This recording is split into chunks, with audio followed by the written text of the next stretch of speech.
90 సంవత్సరాల వయసు ఉన్న ఆవిడ నేను పాలివ్వలేనండి, నాకు ఓపిక లేదండి అని తప్పించుకునే అవకాశం ఉందా లేదా?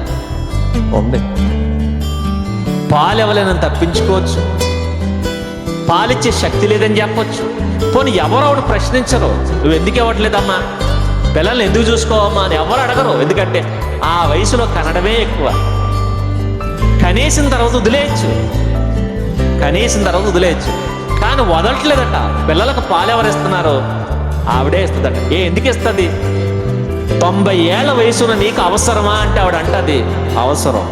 ఎందుకంటే నా బిడ్డకు నేనే పాలివ్వాలి, నా బిడ్డకు నేనే పాలివ్వాలి, నా బిడ్డకు నేనే బట్టలు మార్చాలి, నా బిడ్డకు నేనే స్నానం చేయించాలి, నా బిడ్డకు నేనే సాకాలి, నా బిడ్డకు నేనే పరిచయం చేయాలి తప్ప ఇంకొకళ్ళు చేయడానికి వీలు లేదు.